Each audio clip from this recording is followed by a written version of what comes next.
Nice. H. Alright, so we actually got the full spoilers for Record of Ragnarok chapter 88. Different source than we usually have, and I actually got summaries. So this is going to be a different kind of spoiler video. So translations are courtesy of Kai Hasakai on TikTok. So essentially, we actually start off, if you guys remember my preview video, I explained that we're going back to Odin, Buddha, Beelzebub triple threat match. We start there. And Odin is about to attack Beelzebub and Buddha with gun gear, and it looks epic. It's got this shadowy aura around the spear. He's got this sinister look on his face as Beelzebub and Buddha prepare to take the attack. But we get teased, bro. Of course, we weren't going to get to see the full glory of Odin's powers because everybody jumps in to stop this. So we were wondering who was going to stop it. I told you guys to watch out for Thor. He should be lurking.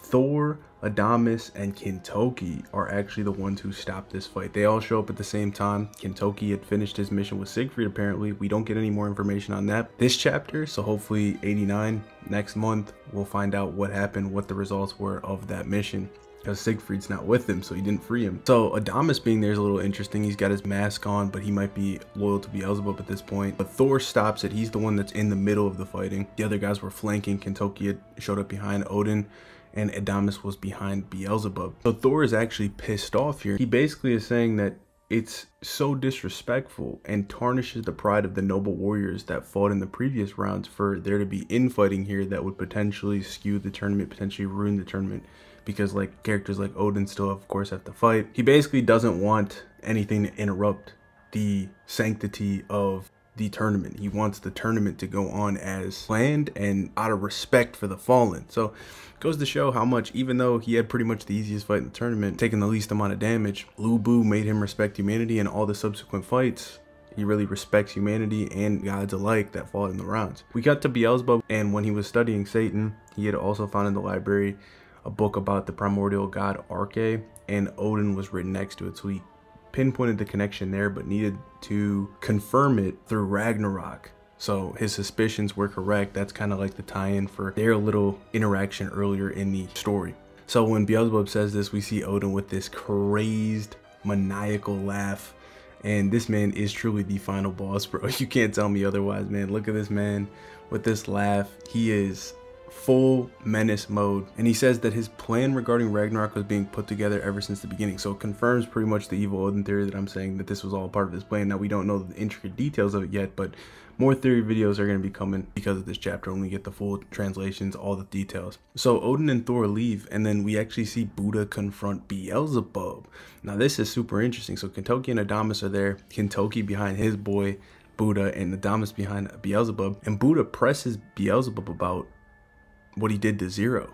And I really like this because it's like, damn, this makes so much sense. I didn't even think about this interaction. He asked him, he's like, did you plant that seed in Zero's body? And Beelzebub confirmed, yeah, I did. Buddha actually still possesses the stick from the Misery Cleaver that he was able to blend into the Nirvana sword, and he slaps Beelzebub over the head with it. Says, all right, well, I'm going to leave it to you then to fix it. So it seems that he's going to be potentially reviving Zero. That's what Buddha seems to want him to do. That's what the translator is saying here. Beelzebub's confused. He thought that Buddha would hate him because he's responsible for the death. And Buddha says that hating him will lead to betraying Zero. So there's no reason to hate, obviously, Buddha. You know, that's in his character. Beelzebub asks why Buddha would go through such lengths for a god he just met, talking about Zero. And Buddha simply replied, because of his adolescence. So like whatever his theme is with the strongest adolescent thing.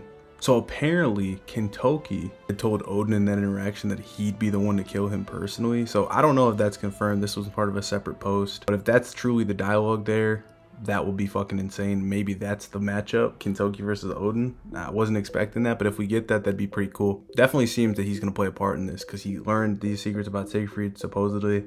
And he looked very unimpressed. Like, this is crazy. But that's only the first half of the chapter. We also get a shot of like what the primordial god kind of looks like.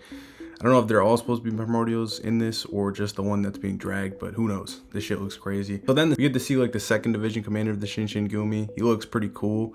And apparently he was upset, so that's why he's not with the rest of them, because he wanted to be chosen for Ragnarok instead of Okita. But he ends up joining them, so it's like a wholesome moment. The crowd is all glazing, like the speed of the fight. Like Heimdall and the entire audience can't keep up with it. Anubis is shown. He's like, he looks like a dog.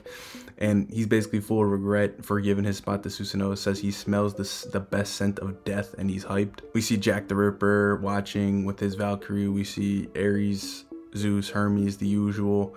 And then we get some more dialogue from Musashi and Sasuke. And basically, like, from this translation, it looks like they think that, you know, Susanoo is the pinnacle of swordsmanship. So we'll see how this goes. I'll wait for the officials to give my thoughts on that. But they're impressed, of course, as we knew they would be. Okita was actually able to counter his God Myriad, like the one of all the fighting styles, and he's actually the one that lands first blood. A really cool panel of Okita's face, and he actually does slice Susanoo. He lands an attack for the first time, so this is crazy. Stakes just got raised. 89 should go crazy, should be full action. Actually, I don't know, I might retract that. We might go into a backstory of that chapter because we still haven't got the backstory for either, so we'll see how that goes. Be sure to check out the breakdown. It will be coming as soon as we get the full chapter and translations, all that shit. But shout out to Kai for the scoop of this. I'll catch you guys in the next one. Make sure to subscribe, all that. I'll see you. Peace.